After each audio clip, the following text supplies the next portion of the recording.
올은 가정의 달입니다. 그래서 가정의 달 어떻게 말씀을 나눌까 하다가 행복이라는 단어가 생각이 났습니다. 그래서 이번 달 주제는 키워드는 행복입니다. 그래서 저와 여러분들이 예배드림으로 찬양함으로 함께함으로 행복한 교회, 행복한 가정, 행복한 사회가 되기를 소망합니다. 아멘. 옛날에 어떤 사람이 있었어요. 구두를 수선한 수선공이 있었는데요. 어느 날 이제 너무 가난하기 때문에 그래서 자기가 벌은 돈으로 이제 복권을 샀어요. 복권을 샀는데 그 복권이 글쎄 당첨이 된 거예요. 10만 불에 당첨이 됐다고 합니다. 그래서 너무나도 기쁜 나머지 이제 나 이제 구두 수선공이를 안 해도 되겠다. 그래서 자기가 가지고 있는 장비들 있잖아요. 구두 수선공 그 틀 박스가 있는데 그것을 이제 버려야 되겠다. 그래서 지나가다가 강이 보이더래요. 그래서 그 수선공 연장 틀을 다 어떻게 했어요? 거기다가 던졌어요. 그런데 이게 웬일입니까? 집에 가서 당첨된 복권을 찾았는데 이거 웬걸? 그 연장틀에 그 복권을 넣어가지고 던져버렸대요. 그 충격으로 쇼크를 받아가지고 이 수성공은 죽어버렸다라는 이야기가 있습니다. 너무 쇼크를 받아가지고. 그렇습니다. 또 아라비안 속담에 이런 말이 있어요. 탐심은 벗어난 욕망이다. 그에 따른 부정이요 그의 친구는 폭력이다. 또한 탐욕과 행복은 한 번도 얼굴을 마주친 적이 없다라는 말이 있대요. 그리고 또 한 이야기를 드리면 여러분 도널드 트럼프를 다 아시죠? 어마어마한 부자잖아요. 미국의 부동산 재벌이자 45대 대통령이었기도 했어요. 얼마나 부자였던지 하루는 장난감 하나 사는 기분으로 요트를 하나 샀대요. 2,900만 달러짜리를. 저는 가늠이 안 됩니다. 어떤 금액인지. 한 척을 샀는데 이 배는 5층으로 되어 있고 100개의 방이 있고 그리고 초대형 냉장고가 6대나 있어서 한 100명이 한 3개월 정도만 먹고도 남을 수 있는 그 음식을 저장할 수 있는 냉장고가 그 안에 다 들어있대요. 그래서 그 안에는 편의시설, 이발관, 미장원, 병원, 놀이시설, 식당 이런 시설을 다 갖추고 영화관은 무려 800개의 영화 필름을 도서실에 보관하고 있대요. 그런데 문제는 그러나 이 배를 사고서 겨우 1년 만에 트럼프는 이 말을 했다고 해요. 이 배가 있어도 나는 만족함이 없네. 행복하지 않고 즐겁지 않다라는 말을 했다라는 것입니다. 저는 이야기를 들으면서 참 기쁨은 우리가 가진 물질이나 이런 권력이나 이런 것에 있지 않다라는 것을 잘 깨닫게 됐어요. 물질은 우리에게 잠깐은 기쁨을 주고 행복감을 줄 수 있지만 영원한 참된 행복을 주지 못한다는 것을 이야기를 통해서 깨닫게 됩니다. 그러면 여러분은 행복을 재는 척도가 어디에 있다라고 생각하십니까? 행복을 재는 척도가 어디에 있을까요? 돈에 있을까요? 어디에 있을까요? 세상의 부를 한 몸에 누렸던 프랑스 왕제 나폴레옹 다들 아시죠? 이 나폴레옹은 이렇게 얘기를 합니다. 행복을 부유한 생활 속에서 구한다라는 것은 마치 태양을 그림으로 그려놓고 햇빛이 그 그림에서부터 비춰지기를 원하는 것과 똑같다라고 얘기를 합니다. 그만큼 어리석다라는 것이요. 우리는 부자가 행복할 것이라고 생각을 합니다. 그런데 부자가 잘못된 것은 아니에요. 당연히 크리스찬들은 부자로 살아야 돼요. 왜? 하나님의 것들을 나눌 필요가 있기 때문에. 그런데 문제가 무엇이냐면 그 돈만을 보고 명예와 그 돈만을 추구하고 믿음을 저버리는 것이 문제라는 거죠. 그래서 이 모든 것이 그것만을 추구하는 삶은 어리석은 삶이다라고 말하고 있는 거예요. 여러분 돈으로 행복을 살 수는 없습니다. 잠깐은 가질 수 있어도 돈으로는 행복을 살 수 없어요. 물론 필요합니다. 그러나 그것만으로는 우리가 살 수 없지요. 그래서 돈보다 우리에게 믿음의 사람들에게서 가장 중요한 것은 뭐냐? 믿음이라는 거예요. 내가 믿음이 있느냐 없느냐에 따라서 우리가 진정한 행복을 누리냐 누리지 못하느냐가 달려있다라는 거죠. 그래서 우리의 믿음이 커지면 커질수록 우리의 행복도 어떻게 해요? 커질 수 있다라는 거예요. 그래서 믿음이란 이렇게 얘기를 합니다. 하나님께서 우리를 중요하게 여기시고 보배롭게 존귀하게 저와 여러분들을 여기시고 우리를 지키시고 보호하시면서 삶의 우리의 전 과정 가운데 하나님이 우리를 돕고 계시고 함께 하시다라는 것을 믿는 것이 믿음이라는 것입니다. 그런 믿음이 있으면 우리는 환경에 따라 쉽게 마음이 흔들리거나 좌지우지 되지 않는다라는 거죠. 믿음은 삶의 의미와 우리에게 있어서 가치를 깨닫게 해주고요, 우리에게 있어서 하나님의 자녀로서 자부심을 갖게 하고 자신감을 갖게 하고 우리가 어떤 위기를 만났을 때 그 믿음을 통하여 이겨낼 수 있다라고 말씀하고 있어요. 근데 믿는 사람이 다 좋은 일만 있는 것이 아니라 믿음의 사람들도 때로는 우울감에 빠져요. 우울증에 빠지기도 합니다. 그렇습니다. 그렇게 되는 데는 물론 경제적인 문제나 육신의 질병, 이런 외적인 문제도 있겠지만 우리의 마음의 문제가 더 클 수도 있어요. 실제로 우리의 마음과 생각에 따라서 우리가 우울감을 가질 수도 있고 아니면 더 행복해질 수도 있다라는 거죠. 저와 여러분들의 마음가짐이 그만큼 중요하다는 거죠. 우리 안에 있는 내면의 것들이 그만큼 중요하다는 것입니다. 우리가 잘 믿음 안에서 살아간다면 충분히 저와 여러분들이 어떤 환경이든지 간에 행복해질 수 있다는 것이지요. 그럼 우리가 어떻게 행복하게 살 수 있을까요? 오늘 본문을 보면 주님이 십자가를 지시기 전 제자들에게 마지막으로 한 그 유언과도 같은 말씀이에요. 이 말씀을 통해서 행복하게 살아가는 삶은 어떤 삶인지를 배울 수 있습니다. 먼저 행복하게 살아가는 삶, 오늘 말씀을 통해서 알 수 있는 첫 번째 조건은 주님 안에서 거하는 삶이라는 거죠. 당연합니다. 우리가 당연하게 여겨지고 그렇게 사는 게 맞아. 그리고 본문 7절을 보면 너희가 내 안에 거하고 내 말이 너희 안에 거하면 무엇이든지 원하는 대로 구하라. 그리하면 이루리라. 이 말씀은 주님 안에 거하고 말씀 안에 거해야 우리가 행복하게 살 수 있다라고 말씀해주고 있습니다. 그러면 이와 반대로 행복하지 않는 삶을 생각해 보면 어떤 삶일까요? 환경 중심적인 삶이 그런 삶을 살아가는 분들은 행복하지 않다라는 거죠. 환경 중심적인 삶은 무슨 삶입니까? 환경에 지배받는 삶이에요. 환경에 행복의 근거를 두면서 그것을 따라 쫓아가는 거죠. 그래서 어떨 때는 행복하지만 어떨 때는 또 좌절하게 되고 자꾸 끌려다녀요. 그래서 결코 진정한 행복을 누릴 수 없다라는 거죠. 살다 보면 우리가 어려운 문제들을 만나요. 각자의 그 느낌대로 각자의 여러 가지 양대로 힘든 문제들을 만납니다. 그때 우리는 어때요? 그 문제만 바라보고 환경만 바라보다 보면 좌절하고 낙심하고 포기합니다. 그런데 하나님께서는 우리를 향해 그거를 바라보지 말고 환경을 뛰어넘는 믿음으로 하나님을 바라보라라고 말씀하고 있어요. 주님의 사랑 안에 거하라. 내 안에 거하고 내 안에 거하고 내 안에 거하라. 그것이면 그것 무엇이든지 우리가 할 수 있다라고 말씀하시잖아요. 그런데 사람들은 되게 하나님을 믿는다라고 하면서 어떤 삶을 살아가냐? 실제로는 환경에 지배받는 삶을 살아가고 있어요. 저도 그렇고요. 환경을 너무 크게 보고 하나님의 은혜를 때로는 잊어버릴 때가 있어요. 환경만 보다 보니까 그 너머에서 역사하실 하나님을 발견하지 못하는 거죠. 너무 힘들고 지쳐있기 때문에. 여러분, 광야의 이스라엘 백성들을 생각해 보십시오. 그들은 어떤 삶을 살았습니까? 하나님께서 종살이 하던 이스라엘 백성들을 애굽에서 끌어내었어요. 근데 40년 광야 생활을 하다 보니까 너무 문제들이 많아요. 닥치는 환난들이 많아요. 그럴 때 어떻게 했습니까? 그 건져내 주신 하나님의 은혜를 망각하고 늘 원망하고 불평했습니다. 하나님께서는 놀랍고 크신 은혜로 그들을 출애굽시켰는데도 불구하고 그들은 광야에서 목마르다면 물 주십시오. 또 불평하다가 또 먹을 것이 없어요. 먹을 거 주십시오. 이렇게 하면서 물과 음식이 없다고 계속해서 불평하고 불만하면서 원망합니다. 그 은혜를 쉽게 너무 저버렸다라는 거죠. 주실 때는 주님 감사합니다.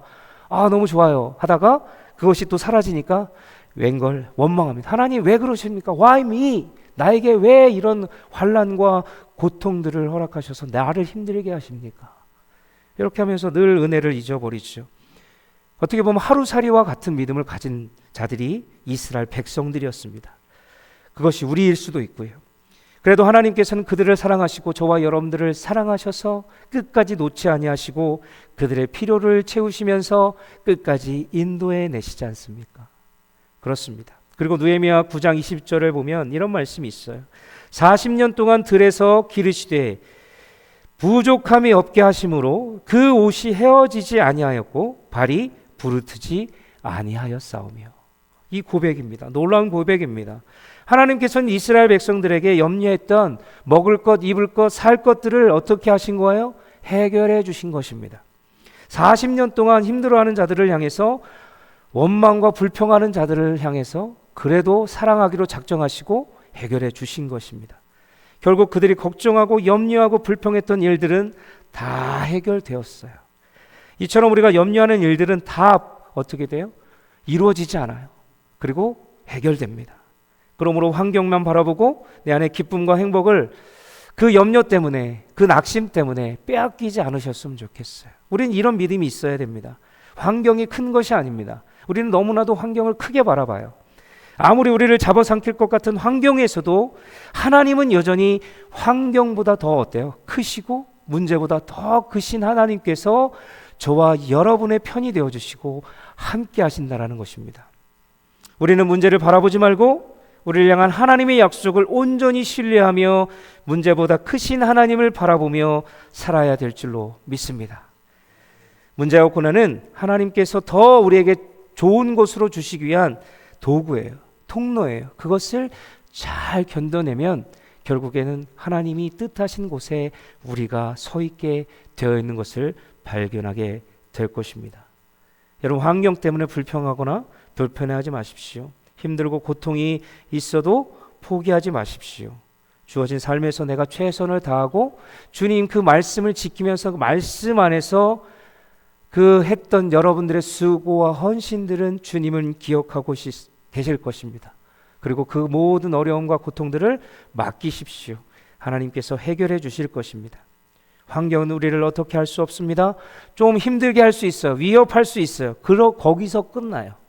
위협에도 불구하고 우리가 굴복하지 않고 하나님의 그 약속의 말씀을 붙들고 우리가 최선을 다해서 은혜로 살아간다면, 믿음으로 살아간다면 그 고통은 언젠가는 사라지게 될 것이고 하나님이 예비해 놓으신 그 은혜와 축복, 그런 것으로 채워주실 것입니다. 놀라운 은혜와 사랑과 기쁨이, 그리고 주님이 주신 믿음 안에서의 그 행복을 경험하며 사시기를 주님의 이름으로 간절히 축복합니다. 행복하게 살아가는 삶 두 번째로는요, 우리가 주님 안에 거했으면 이제는 주 안에서 사랑하는 삶을 살아가라고 말씀하고 있어요. 오늘 말씀 9절과 10절을 볼까요? 아버지께서 나를 사랑하신 것 같이 나도 너희를 사랑하였으니 나의 사랑 안에 거하라.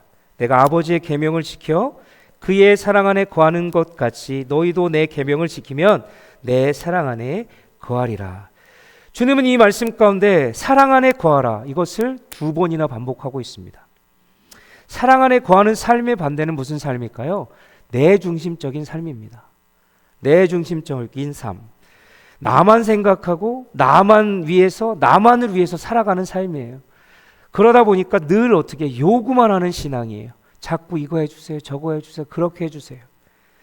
늘 요구만 하고 살면서 그러다 보면 자꾸 불만족스럽게 하기 때문에 만족감이 없어요. 그래서 늘 어때요? 불행해요. 불편하고.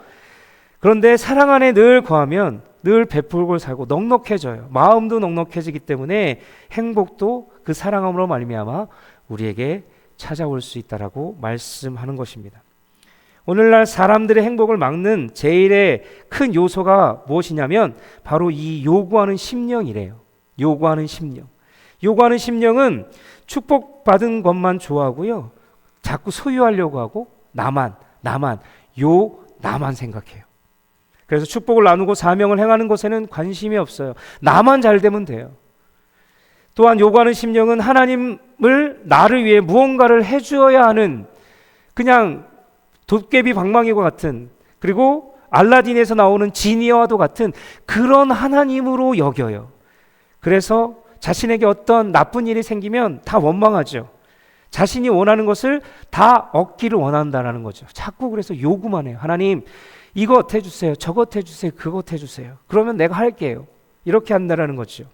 그런데 문제는 이것이 내가 하나님 앞에 기도했는데 충족되지 않았을 때 우리는 어떻게 실망하고 원망하고 더 나아가서 하나님을 이제 원망하죠. 불평하죠. 그래서 실족까지 합니다. 그래서 이런 신앙은, 요구하는 신앙은 신앙이 무너질까, 언제 무너질지 모르기 때문에 위태위태해요. 그래서 자꾸 요구하는 분들을 보면 아슬아슬합니다. 언제 무너질까.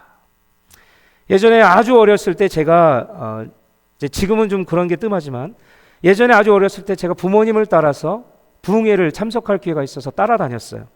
그러니까 그때는 부모님이 가라 그러면 가야 되잖아요. 그래서 이제 부흥회를 참석했는데 어느 부흥사 목사님이 이제 말씀을 전하면서 이런 얘기를 해요. 여러분, 하나님은 여러분들에게 좋은 차와 좋은 집을 많이 주실 것입니다. 하나님을 믿으면 모든 병이 낫고 돈도 많이 벌게 됩니다. 하면서 헌금을 내십시오.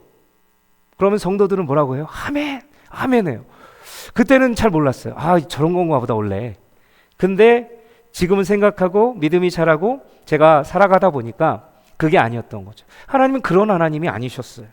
하나님을 마치 자신이 원하는 것을 다 해주는 그 요술램프의 알라딘처럼 여겼던 것 같습니다. 예전에는 그런 신앙이 통했을 수도 있어요. 근데 그것은 올바른 신앙이 아니에요. 하나님은 물론 물질적인 것도 주지만 그 너머에 먼저 우리의 믿음을 보신다는 거죠. 중심을 보시는 하나님이에요. 나의 만족과 유익을 위해서 구하는 것 하나님은 원하지 않습니다. 그리고 어떤 분은 그러더라고요. 기도할 때 공중을 바라보면서 하나님 저에게 이것을 반드시 주실 줄로 믿습니다 하면서 자기의 유익을 위해서 자기의 욕심을, 어느 분은 그랬어요. 복권에 당첨되게 해주십시오. 이런 분도 저는 들었어요. 그러면서 구체적으로 하나님께 내 요구를 자꾸 가지고 있는 그 욕심을 자꾸 요구만 해요. 상세하게, 디테일하게. 근데 하나님께서는 그것을 이루어 주실까요? 아니에요. 그 안에 믿음이 없기 때문에 이루어지지 않습니다.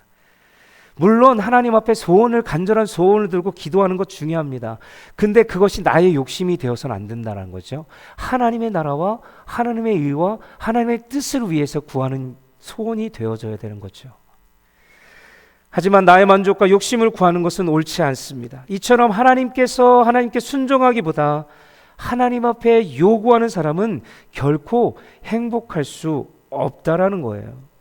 행복의 파랑새는 요구하는 심령에 찾아오지 않습니다. 하나님 말씀에 순종하는 심령에게, 믿음으로 고백하는 영혼에게 주어진다라는 것입니다. 그렇습니다. 우리는 참 어떻게 보면 기복주의적인 삶으로, 신앙으로 살아갈 때가 종종 있어요. 하나님을 정말 그 지니처럼, 아니면 또는 채무자처럼 하나님의 자신을 내가 원하는 것을 채워주실 그런 하나님으로 여기면서 살아갈 때가 많다라는 거죠. 우리는 그런 모습을 내려놓아요. 먼저 무엇이 먼저입니까? 믿음이 먼저입니다. 요구하는 심령은 나중에 반드시 어떻게 해요? 하나님께 불평하고 원망하는 자리까지 가요. 왜? 자꾸 요구를 했는데 하나님은 우리가 편에 안 들어주시는 것 같잖아요. 우리에게 필요가 없거나 우리에게 해가 되기 때문에 안 주시는 거거든요. 그런데도 불구하고 우리가 요구했는데 하나님이 들어주시지 않아요. 내 믿는 대로 될지어다, 바라보면 이루어진다, 모든 것을 할 수 있다. 이 말씀을 정말 물질적인 축복으로 잘못 해석해서 왜곡해서 자꾸 요구를 했다 보니까 안 들어주시면 하나님을 원망하는 거야. 하나님, 내가 이렇게 기도했는데 왜 안 들어주세요? 주님 없는 거 아니에요? 하면서 원망하고 불평합니다. 그죠? 자꾸 물질적인 욕심만을 채우려고 합니다. 그리고 요구하는 심령은 불평과 원망이 끊이지 않기 때문에 자꾸 우리에게 있어서 문제가 자꾸 드러나요. 문제가 더 커져요. 없어질 문제도 자꾸 불평하고 불만스럽기 때문에, 원망하기 때문에 우리 안에 있는 가진 것들이 자꾸 어떻게 돼요? 문제와 이런 고난과 역경들로만 더욱더 채워진다는 것을 알 수 있습니다. 또한 요구하는 심령은 자꾸 어떻게 해요? 남과 비교를 해요. 어떤 사람은 쉽게 돈을 버는 것 같은데 왜 나는 이렇게 힘들게 돈을 벌어서 살아야 하나? 내 스스로가 자멸감에 느끼고 그래서 상처도 받아요. 물론 상대방을 통해서 상처도 받지만 내 스스로에게도 상처를 받아요. 그리고 어떤 가정이 있어요. 어떤 가정은 참 행복하게 사는 것 같아요. 그런데 왜 우리 가정은 이 모양 이 꼴이냐고 하면서 늘 비교를 합니다. 여러분, 남편과 아내에게 있어서 참 비교하는 건 나쁜 거예요. 그러지 마십시오.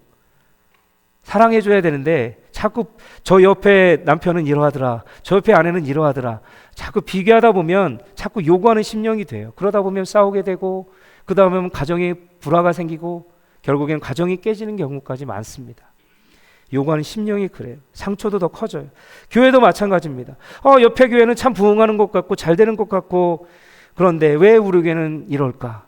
비교하지 마십시오. 우리에게 주신 하나님의 분명한 사명이 있다면 비교할 것 없어요. 하나님께서 저와 여러분, 우리 공동체를 통해서 반드시 이루어 가실 것이 있기 때문에 그렇습니다. 즐겁게 사는 것 같은 사람들에게 있어서 자꾸 분노가 생겨요.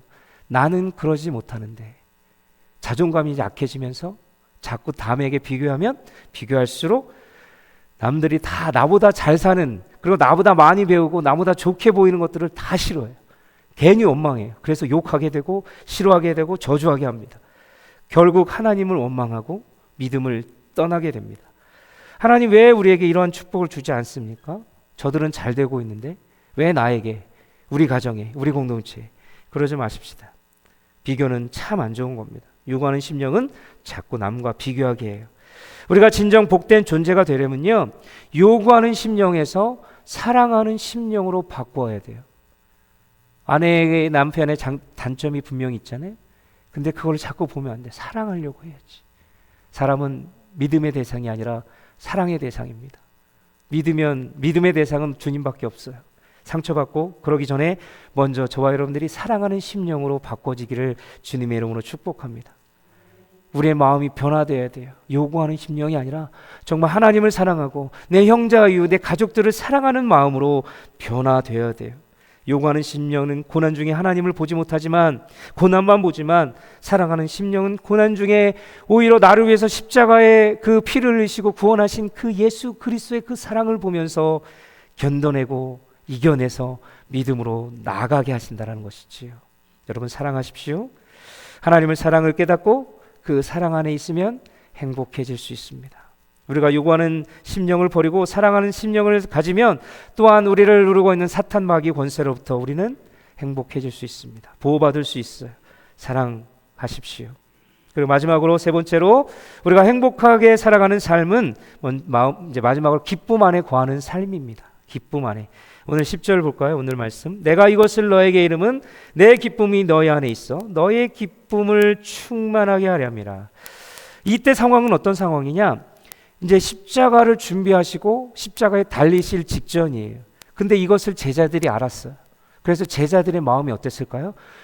우리에게 놀라운 위대하신 영원한 왕이 되실 주님이 십자가에 달려 죽다니 참 우울했어요. 슬펐어요. 그런 분위기 속에서 주님은 그들에게 마지막 유언과도 같은 말씀을 하고 있는 말씀이 이 11절 오늘 본문의 말씀이에요. 내가 이것을 너에게 이름은 너희는 슬퍼하지 마라, 우울해하지 말라, 기뻐해라. 그것은 그래서 주님의 사랑으로 기쁨이 충만하라 하고 얘기하고 있는 거죠. 이 장면을 보면 하나님께서 우리에게 얼마나 기쁨과 즐거움을 원하시는지를 알 수 있어요. 내가 조금 있으면 죽을 그 상황인데도 불구하고 오히려 제자들을 걱정하시면서 기뻐하라, 즐거워하라 하라고 말씀하시잖아요. 하나님은 우리가 슬퍼하시는 걸 원치 않으세요. 힘들어하시는 걸 원치 않으세요. 그렇기 때문에 기쁨 안에 거하는 삶, 이 반대의 삶은 어떤 삶일까 생각해 보면 너무 일 중심적인 삶이 기뻐할 수가 없더라고요. 과업적인 삶. 저도 참 일 중독 정도에 가는 사람인데 한 번에 빠지면 그것을 헤어나지 못합니다. 그래서 밥도 안 먹고 하면서 일을 막 합니다. 그게 참 기쁨이 되지 않는다는 것을 깨달았어요. 오늘날 행복을 막는 가장 대표적인 것 중에 하나가 무엇이냐면 놀이의 부족이래요. 놀 수 없는 것, 시간의 여유가 없어서 놀 수 없는 삶이 참 안타깝다라는 거죠. 행복을 막는다라는 것입니다. 사람들이 너무 바쁘게 살다 보니까 여유를 즐길 시간이 없는 거예요. 놀 시간이 없는 거예요. 이런 사람들은 산책할 시간도 없고요, 운동할 시간도 없습니다. 어제 그 여성 큐티반에 등산을 했다고 하셨는데 참 저는 제가 하진 못했지만 함께 행복했어요. 그렇게 하면서 여유도 즐기고 나눔도 하고 이런 것들이 필요하다는 것입니다. 웃을 시간도 없어요. 너무 바쁘기 때문에. 그리고 장난할 시간도 없고 놀아줄 시간도, 아이들과 놀 시간도 없어요. 이처럼 무언가 항상 일에 매여 있으면 과업 중심적인 삶이 돼서 우리 안에 평강과 기쁨을 만끽할 수가 없어요. 그저 바쁘게만 살아가기 때문에 진정한 행복을 누릴 수 없다는 것입니다. 여러분 그거 아시잖아요. 우리가 아이들을 다 키워보셨지만 아이들이 가장 행복할 때가 언제냐면, 저도 참 많이 놀아주려고 하는데 잘 안 되는 부분 중에 하나인데, 엄마 아빠가 아이들과 놀아줄 때 가장 행복하다는 거예요.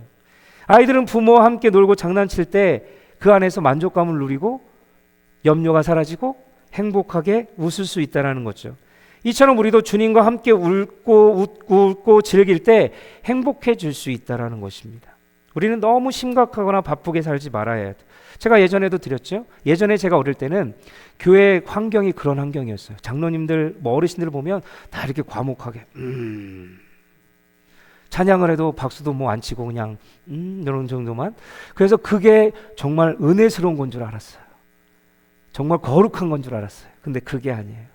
때론 어린아이가도 같이, 우리가 지난주에 예배를 드렸지만 참 그 안에서 저도 춤을 췄지만 하염없이 그 예배 드리면서 하나님께 기쁨으로 우리의 뭔가 망가지면서까지 하나님 앞에 춤을 추고 하는 것 자체가 정말 행복해 보였습니다. 아니, 행복했을 거예요. 그렇습니다. 참 그 야외 예배를 통해서 얼마나 힐링이 되었는지 몰라요. 기쁨이었고 행복이었습니다. 저에게는 그랬어요. 그런 것처럼 우리 안에 이러한 너무 바쁘게 사는 일상에서 잠시 벗어나서, 그러니까 나의 만족과 유익이 아니라 주님 안에서 쉼이 필요하다는 거죠. 주님도 6일을 세상을 창조하고 마지막 날 어떻게 하셨어요? 쉬셨습니다. 그것이 우리의 삶의 패턴이 되어져야 돼요. 쉬어야 됩니다. 쉬지 않으면 망가지고 행복을 가질 수 없어요. 그래서 느헤미야 8장을 보면 에스라 선지자가 모세 율법책을 읽으면서 백성들에게 눈물을 흘리며 통곡하는 백성들에게 이런 말씀을 해요. 8장 10절입니다. 느헤미야가 또 이르기를 너희는 가서 살찐 것을 먹고 단 것을 마시되 예비치 못한 자에게 너희가 나누어 주라. 이날은 우리 주의 성일이니 근심하지 말라. 여호와를 기뻐하는 것이 우리의 힘이라. 너희의 힘이라 분명히 말씀해 주고 있어요.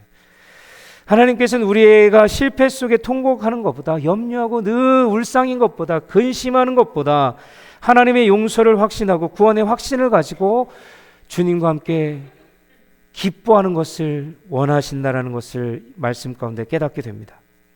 그러므로 우리에게 항상 넉넉한 웃음과 기쁨이 있어야 돼요. 여유가 있어야 돼요. 내 안에 여유가 없으면 기뻐할 수가 없습니다. 마음의 여유가 없는데 어떻게 남에게 나눠줄 수 있고 남에게 사랑을 베풀 수 있고 남과 함께 웃을 수 있겠습니까? 그렇지 못합니다. 여유가 있어야 돼요. 사실 행복해서 웃는 사람은 별로 없어요. 웃다 보면, 즐겁게 살다 보면, 노력하다 보면 행복해지게 되어 있다는 거죠. 우리가 잘 알고 있는 웃으면 복이 와요 라는 말이 있잖아요. 행복은 내가 찾는다고 찾는 게 아니에요. 내가 웃으려고 노력할 때, 믿음 안에서 주 안에서 기뻐할 때 그 행복들이 찾아오게 되어 있다는 것이죠. 웃다 보면 행복해집니다. 웃으면 복이 옵니다. 웃으면 건강해집니다. 요새 웃음요법 원리라는 것도 많아요. 그래서 때로는 그런 것도 있대요. 웃으면서 암을 치료하는 법도 있대요. 그런 것도 개발되고 있고, 늘 그래서 막 보면 늘 웃어요. 일부러라도 웃으래요. 그래서 웃음 치료하시는 분들을 보면 그냥 대놓고 자 손을 드십시오 하면서 박수 치면서 웃으세요. 그럼 웃어요.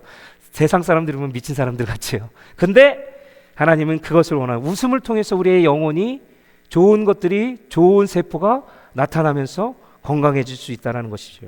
하나님은 그것을 알고 있었기 때문에 날마다 우리를 향해서 기뻐하라, 즐거워하라, 행복해라 주님은 말씀하고 있는 것입니다. 우리의 삶을 들여 하나님 앞에 드려서 항상 웃음을 끊이지 않는 저와 여러분이 됐으면 좋겠어요. 웃음은 힘입니다. 최고의 보약은 뭐예요? 웃음이에요. 그런 의미로 제가 유머 하나 드리도록 하겠습니다. 한번 웃기는지 안 웃기는지 한번 보세요. 안 웃기는 분들은 좀 이상한 분이에요. 자, 믿음 좋은 며느리가 있었습니다. 어느 날 믿음 좋은 며느리가 있었는데, 근데 시어머니는 그 예수님을 믿지 않았어요. 그래서 늘 교회 가는 것을 못마땅했어요. 그래서 계속 교회 가는 걸 못마땅한 이 시어머니가 계속 핍박하는 거예요. 너 그러지 마라. 왜 그러니? 가면 안 돼. 하면서 이제 그런 상황 가운데 이 며느리가 시어머니의 영혼을 위해서 이제 교회를 가서 눈물을 흘리며 기도하면서 특별히 찬송가 342장을 늘 부르면서 위로를 받았다고 해요. 그러던 어느 날 교회 식구들이 이제 시어머니를 전도하러 모였어요. 기회가 돼서 할머니 예수님 믿으시고 교회에 나가셔야지요. 며느님께서 할머니를 위해서 얼마나 눈물로 기도하는지 몰라요? 기도하고 있으니까 예수 믿으세요. 그렇게 전도했어요. 그러자 시어머니는 그거 다 내숭이유. 내숭. 왕내숭이유. 지난번 기도할 때 내가 살짝 봤는데 몰래 따라가서 봤는데 이 시어머니를 이겨버리자는 노래만 부릅디다. 내숭이유. 내숭이유. 깜짝 놀란 어느 집사님이 여쭤봤대요. 무슨 노래였는데요? 그거 뭐더라. 맞다. 이런 노래였슈. 너 시험일 당해 범죄치 말고 너 용기를 다해 늘 물리쳐라. 너 시험일 이겨 새 힘을 얻고. 이 찬양을 보면 새 힘을 얻고 되어 있는데 그것을 너무 왜곡한 나머지 시험일로 드는 거예요. 그래서 자기를 공격하는 줄 알았다라는 거죠. 이렇게 우리가 웃으면 하나님께서 우리 애를 통해서 우리의 육신도 건강해지고 하나님도 함께 웃으실 수 있어요. 말씀을 마치겠습니다. 우리는 환경에 반응하며 살라고 이 땅에 태어난 존재가 아니에요. 이 세상에 우리를 창조하실 때 하나님께서 이 세상 만물을 어떻게 하라고 하셨어요? 다스리라 말씀하셨어요. 환경을 창조하면서 새롭게 만들면서 다스리라. 그렇게 하면서 우리가 태어나는 것이 우리의 존재예요. 행복은 많은 소유에 달린 것이 아닙니다. 한 가지라도 내가 할 수 있는 하나님이 주신 그 달란트를 가지고 최선을 다해서 그 믿음 안에서 해 나간다라면 그것으로 만족하고 우리는 그것으로 행복할 수 있다라는 것이지요. 하나님이 기뻐하신 일은 믿음 안에서 주의 사랑을 가지고 모든 사람들과 기쁨을 누리며 공동체를 만들어갈 때 우리는 진정한 행복이 있는 거죠. 서로 비교하거나 낙담되는 일, 불평불만하는 것이 아니라, 환경을 바라보는 것이 아니라 그 너머에서 역사하신 하나님의 능력을 믿고 그 능력을 따라서 살아가야 된다는 것이죠. 여러분, 사람은 욕심을 부릴 때 대개 깊이에 대한 욕심이래요. 아니요. 깊이에 대한 욕심보다는 넓이에 대한 욕심이래요. 그래서 자꾸 키우려고만 해요. 그래서 우리는 진정으로 우리가 행복해지려면 이런 넓은 삶보다 깊이 있는 삶이 중요하다는 것이죠. 여러분, 아이들의 눈에 보이는 것은 다 좋은 것 같아요. 그래서 이거 사주세요, 저거 사주세요, 막 요구를 합니다. 그런데 부모들이 어때요? 다 사주지 않아요. 그것이 아이들의 해가 될 수도 있고 필요하지 않기 때문에, 그리고 돈을 낭비하는 일이기 때문에 다 이루어지지 않습니다. 해주지 않습니다. 하나님께서도 마찬가지예요. 우리가 하고 싶은 것을 다 요구만 한다면 하나님께서 얼마나 힘드시겠어요. 다 하지 못하도록 막으시는 하나님이십니다. 왜? 우리에게 더 해가 될 수 있고 필요하지 않을 수 있고 또 돈 낭비가 될 수 있기 때문에 하지 못하게 하시고 응답하지 않으십니다. 사람은 자기가 잘할 수 있는 어떠한 일이 있다면 그 주님이 주신 것을 가지고 만족하면서 최선을 다하면서 할 때 행복할 수 있어요. 여러분, 남을 비교하지 마십시오. 그리고 쳐다보지 마시고 남을 통해서 할 수 있는 것, 내가 하지 못하는 것들을 쫓아가지 마십시오. 그러면 어떻게 됩니까? 지치고 낙담되고 무너질 수밖에 없어요. 그래서 하나님이 주신 나만 가지고 있는 걸 가지고 최선을 다해서 열심을 다해서 믿음으로 교회 공동체를 섬겨 나가시면 되는 것입니다. 진짜 행복은, 그리고 진짜 행복을 가진 사람은 내가 잘하는 일을 즐겁게 하면서 공동체를 위해서 쓸모 있는 사람이 되어주는 것입니다. 요즘처럼 살기 힘든 때 우리에게 있어서 진정 웃음이 필요한 것 같아요. 특히 믿음의 사람들, 특별히 요즘 세상을 보면 기뻐할 일이 없는 것 같아요. 여기저기선 총기 난사 사건이 일어나고 또 여러 가지 종파에서는 하나님의 말씀을 거역하는 일들이 일어나고, 참 신앙생활이 힘들다 생각해요. 그렇지만 그럼에도 불구하고 하나님 안에서 행복할 수 있어야 돼요. 그런 것들로부터 주는 고난이 있으면, 환경들이 있으면 견뎌내고 그것을 또한 이 기쁨으로 말미암아 이길 수 있는 힘의 원동력이 됩니다. 어려운 가운데서 긍정적인 마음으로 이렇게 고백해 보십시오. 나는 행복하다. 나는 행복하다. 주님 안에서 나는 늘 행복하다. 말씀의 선포는 능력이 있습니다. 부정적인 말과 긍정적인 말 하는 사람과 비교했을 때 누가 더 신앙의 성공자로 설 수 있을까요? 긍정적인 말을 하는 분들이 더욱더 신앙의 성공자로 설 수 있을 확률이 높습니다. 그런 의미에서 우리 옆에 분들을 바라보면서 이렇게 고백해 봅시다. 나는 행복한 사람입니다. 고백해 봅시다. 그렇습니다. 저와 여러분은 행복한 사람이에요. 하나님이 슬퍼하거나 여러분이 우울하거나 불행하게 살기를 원하시지 않아요. 하나님은 우리가 늘 웃고 기뻐함으로 행복하게 살기 원합니다. 저와 여러분들 가정이 그리고 우리 공동체가 이렇게 모이면 즐거웠으면 좋겠어요. 해피했으면 좋겠어요. 맨날 힘든 세상의 그 안 좋은 이야기들보다 하나님이 주신 그 은혜의 말씀들을 함께 나누면서 서로가 위로가 되고 힘이 되고 소망이 되었으면 좋겠습니다. 그래서 웃읍시다. 기뻐하십시다. 주 안에서 늘 재밌게 노십시다. 아멘. 아멘. 오늘 말씀 주님의 약속의 말씀에 거하고 사랑 안에 거하고 기쁨 안에 거해서 우리가 주님이 주신 그 만족감과 행복감을 누리면서 늘 행복하게 살아가셨으면 좋겠고, 그 어떤 누구도 우리의 행복감을 뺏어갈 수 없음을 고백하면서 즐겁게 여유를 가지고 믿음의 삶으로 살아가시기를 주님의 간절히 축복합니다.